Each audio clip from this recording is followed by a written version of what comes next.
Buenas tardes. 15 minutos. Agradezco la invitación y me disculpo de antemano porque me voy a tener que retirar poco después de terminarla. Voy a hacer un estado de la cuestión en materia de temas de seguridad y defensa a nivel global. Básicamente, tomando como referencia las fuentes, en su mayoría de acceso libre, que existen en el mundo de hoy, y muchas de ellas accesibles por Internet. Bases de datos como la base Correlates of War o una base sobre sanciones, Threat and Imposition of Economic Sanctions, bases de datos sobre terrorismo de la Universidad de Maryland y sobre terrorismo suicida de la Universidad de Chicago, informes como el Human Security Report, que son anuales, y el panorama que pintan es relativamente alentador, por lo menos el estado de la cuestión es alentador, la proyección a futuro es algo que no me atrevería a hacer a diferencia de la presentación anterior. Pero, por ejemplo, uno puede ver que entre 1990 y el año 2005 las guerras interestatales en el mundo disminuyen en 80%. Entre el año 92, año hasta el que crecen las guerras civiles, y el año 2005, las guerras civiles en el mundo se reducen un 75%. Entre el 2005 y el 2012, la tendencia a la caída de guerras civiles se mantiene. No hay, de hecho, y eso también es inusual, ninguna guerra interestatal en un periodo de más de 5 años, entre 2004 y 2010. Algunas de estas tendencias, por lo menos en cuanto a guerras civiles, digamos, revierten parcialmente del 2013 a 2014. Obviamente no hay datos de este año todavía, pero no sería la primera vez. O sea, cuando hablamos de tendencias, eso no quiere decir que no pueda haber retrocesos en momentos particulares en el tiempo. Pero cuando uno ve de década a década, la tendencia es más o menos clara. Las guerras de cualquier tipo han disminuido un 78% a nivel global entre 1988 y el año 2010. Y, por ejemplo, entre el 2000 y el 2008, las bajas en combate a nivel global, sea cual sea el tipo de conflicto armado del que hablemos, se reducen en un 40%. Puede uno discutir la causa de estas tendencias, incluso puede alegar que no son tendencias en sentido estricto porque no hay una causa, sino que serían relativamente aleatorias. Puede uno discutir si estas tendencias continuarán en el futuro. Lo que no puede discutir es que existen en el pasado, han existido en el pasado inmediato. Y probablemente el dato más relevante sea el hecho de que desde 1945 no ha habido una sola guerra entre algunas de las principales potencias militares del mundo. Esto no tiene precedentes. Digamos, en el sistema internacional contemporáneo, que empezaría con la paz de Westfalia hacia mediados del siglo XVII, no hay un periodo tan prolongado, ni siquiera el periodo que va entre la guerra franco-prusiana y la Primera Guerra Mundial, sin guerras entre grandes potencias militares, ¿no? Las discusiones sobre las causas en este caso son muchas. Hay obviamente una explicación basada en la interdependencia económica. La idea básica es que la interdependencia económica incrementa dramáticamente los costos de resolver conflictos de interés por la vía de las armas. Claro que los realistas en relaciones internacionales suelen recordar que Norman Angell decía en 1910 en su libro La Gran Ilusión que dado el grado de interdependencia económica que existía en ese momento entre Gran Bretaña y Alemania, Gran Bretaña era el primer socio comercial de Alemania, Alemania el segundo de Gran Bretaña, en una época en que contraintuitivamente el comercio representaba una proporción del producto de esos países tan grande o mayor que hoy en día, porque si hablamos de globalización, si una forma de medir globalización sería qué proporción del producto es el comercio exterior. Bueno, esa proporción era tan alta como hoy hace 100 años. Lo que pasa es que después de la Gran Depresión y la Segunda Guerra Mundial, bueno, inmediatamente después de la Segunda Guerra Mundial tuvimos un periodo más bien de caída en ese indicador de interdependencia. Pero, digamos, se atribuye a Engel haber dicho que por ese grado de interdependencia entre Gran Bretaña y Alemania, una guerra entre ambos era imposible. Y obviamente la Primera Guerra Mundial empezó 4 años después de que publicó su libro. Cuando me tomé la molestia de revisar el libro, Engel no dice que el costo prohibitivo de una guerra haga que las guerras sean imposibles. Lo que dice, y cito, es que una guerra entre Alemania y Gran Bretaña, o una guerra entre potencias de esa dimensión, tan altamente interdependientes y tan poderosas militares, sería suicida y estúpida. Y creo que podría darse la razón respecto a la Primera Guerra Mundial. O sea, la interdependencia económica no evitó la guerra, pero visto en retrospectiva podría decirse que fue una guerra suicida y estúpida, ¿no?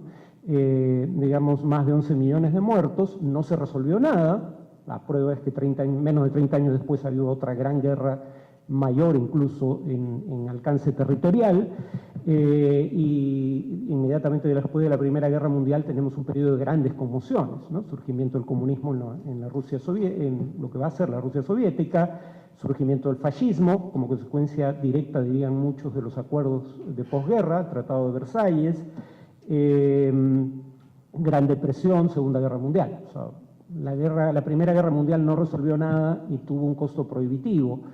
En todo caso, si la economía no basta para evitar las guerras, por ejemplo entre China y Estados Unidos, que tiene un comercio bilateral de más de 500.000 millones de dólares, y China tiene en sus reservas 1.3 trillones de dólares en deuda del Tesoro estadounidense, si la interdependencia económica no hiciera virtualmente imposible las guerras entre grandes potencias por el costo que esta implicaría, pues habría que añadir el costo de usar la fuerza cuando hablamos de potencias nucleares.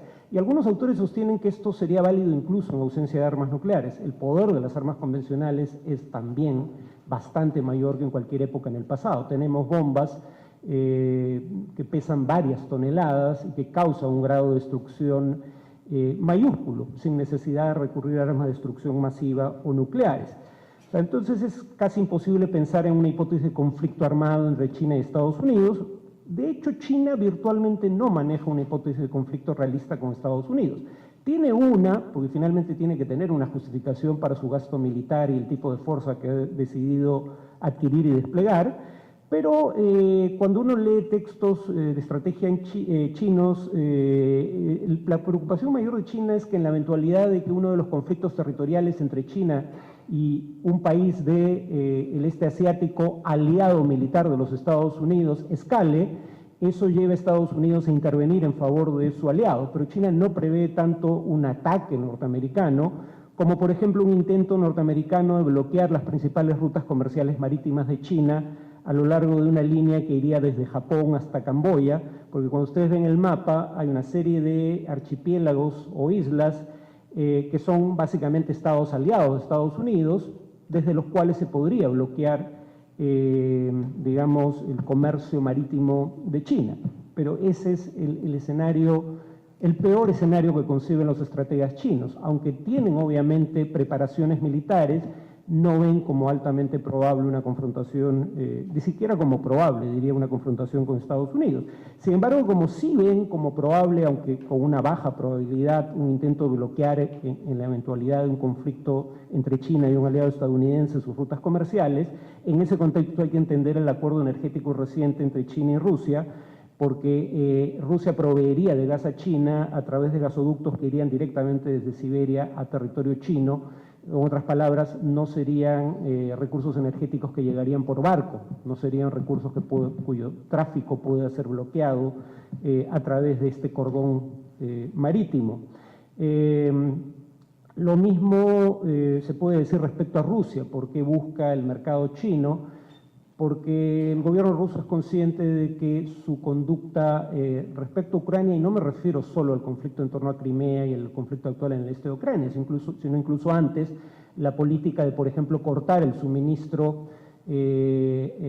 cuando no había acuerdo sobre las tarifas del gas, y eso agravado con la crisis de Ucrania, hacen que en la Unión Europea hay intentos de buscar fuentes alternativas de energía y rutas alternativas a los gasoductos que ahora parten desde Rusia hacia Europa. Entonces Entonces, para Rusia también es interesante la posibilidad de un acceso creciente al mercado chino en un escenario en el cual Europa intente depender cada vez menos de abastecimientos energéticos como el que provee Rusia. En el tema del multilateralismo, cuando se habla de multipolaridad, cuando algunos líderes de países emergentes hablan de la multipolaridad como algo deseable, para empezar, el término polaridad es ambiguo, ¿no? En el pasado, cuando uno hablaba de un mundo unipolar o bipolar, había un orden internacional basado en esa distribución de poderío entre estados. Gran Bretaña en su momento logró gobernar casi la cuarta parte de la humanidad. Estados Unidos no logró estabilizar y crear un régimen aliado y estable, repito, en Irak, un país de 25 millones de habitantes. Entonces, si la capacidad de establecer un orden entre los aliados es un criterio para definir cuántos polos de poder hay en el mundo, pues algunos ya hablan de un mundo apolar, ¿no? Estados Unidos, teniendo un gasto de defensa que es equivalente a más del 40% del total global, muy superior al que jamás haya tenido Gran Bretaña en el pasado, no pudo estabilizar y dejar un régimen aliado en Irak. De hecho, dejó un régimen aliado de Irán, ¿no? Mientras que Gran Bretaña, mal que bien, logró estabilizar, repito, cerca de una cuarta parte del planeta. Entonces, además, no veo que sea deseable un mundo multipolar. Recordemos que el mundo que existió entre la Primera y la Segunda Guerra Mundial fue un mundo multipolar. Tuvimos dos guerras mundiales, Gran Depresión, fascismo y comunismo. Creo que la alternativa al unilateralismo estadounidense en su momento sería más bien el multilateralismo, no la multipolaridad. Y el multilateralismo es esperar que las restricciones que el derecho internacional y las instituciones internacionales imponen a los estados, al menos eviten los mayores abusos de poder de las principales potencias. Para quien crea que esto es una quimera, pues habría que recordar que esto, cuando funciona, no llama la atención, pero funciona. Recordemos que gracias a un fallo de una Corte Internacional, el Perú tiene ahora más de 50.000 kilómetros cuadrados adicionales de espacio marítimo, de zona económica exclusiva, sin disparar un tiro. Antes del siglo XX eso era altamente improbable, ¿no? Y diría incluso en la primera mitad del siglo XX era altamente improbable. Es un fenómeno que ocurre con cierta frecuencia desde fines de la Segunda Guerra Mundial, por ejemplo, para que vean que el multilateralismo en general no siempre funciona, el principio de que es inadmisible la adquisición de territorios por la fuerza ha tendido a cobrar vigencia con el paso del tiempo. Por ejemplo, entre 1651 y 1950, en el 81% de conflictos armados entre estados, estos producían una redistribución de territorio entre ellos. Entre 1951 y el año 2000, eso solo ocurre en el 27% de los conflictos armados. Es cada vez menos probable que un conflicto armado entre estados produzca una redistribución de fronteras. Desde 1946 solo hay 12 casos y todos comienzan antes de 1976. La anexión de Crimea en ese sentido es más bien una excepción, no una norma. Es el único caso de anexión de un territorio por la fuerza en los últimos 38 años o 40. No digo que Rusia no tenga una buena causa histórica para reivindicar Crimea, pero eso es irrelevante, porque acá el tema es el medio con el cual se adquiere el territorio, ¿no? Ahora, hay algunas, decía al principio, también algunas contratendencias. Dicho ese paso, otro dato: desde que se creó la ONU, ningún Estado miembro de Naciones Unidas ha desaparecido del sistema internacional por conquista armada, cosa que antes sí ocurría, ¿no? Entonces, ha habido cambios para mejor. ¿Dónde las cosas no son del todo positivas? Una consecuencia indirecta de la reducción de guerras es el hecho de que los estados apelan desde 1990 en adelante cada vez más a las sanciones económicas como un sucedáneo del conflicto armado. O sea, siguen habiendo conflictos de intereses entre estados, pero ya no se resuelven tanto como en el pasado a través de guerras, se resuelven en mayor proporción a través de la amenaza e imposición de sanciones. Repito, las sanciones han crecido a partir de los años 90, aunque la mayoría de sanciones siguen siendo por razones económicas, no todavía de seguridad, pero es probable que, revisando las bases de datos, a medida que se vayan actualizando, eso cambie en el futuro. Sobre, digamos, excepciones a la norma, también está el tema del terrorismo y el tema de guerras civiles con injerencia externa. Esto es importante porque ambos temas están asociados. Pregúntense cuáles son los países con más presencia organizada, bien sea de la red de Al-Qaeda, bien sea del Estado Islámico. Probablemente sean Yemen, Siria, Irak y Libia. Lo que tienen en común esos 4 países es que los 4 tienen guerras civiles en curso y en las 4 guerras civiles hay injerencia directa de potencias externas. En el caso de Yemen, por ejemplo, la intervención reciente de Arabia Saudita, ya había intervención solapada a través de aliados locales, pero ahora la intervención es directa, ¿no?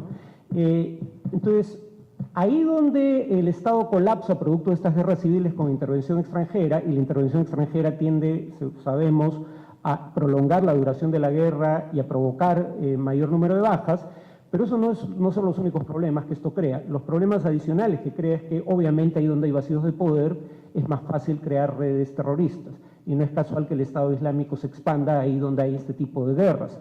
Pero además estas guerras son las que explican por sí solas, estas 4, diría, bueno, Yemen no tanto, el hecho de que después de una tendencia declinante del número de refugiados internacionales en el mundo, esta tendencia se haya revertido en los últimos 3 o 4 años. Pero eso lo explica fundamentalmente Irak, sobre todo Siria, y en el caso de Libia no es tanto que ciudadanos libios huyan hacia Europa, sino que la guerra civil libia y la ausencia para todo efecto práctico de un Estado ha hecho que lo poco de autoridad política que quede no esté preocupada en impedir que los inmigrantes procedentes del África subsahariana aborden botes en condiciones de seguridad ínfimas con rumbo a Europa, ¿no? Entonces, este problema de refugiados es algo que la injerencia de potencias de la OTAN ha contribuido a crear, ¿no? Lo que se suele denominar blowback, ¿no? Gracias.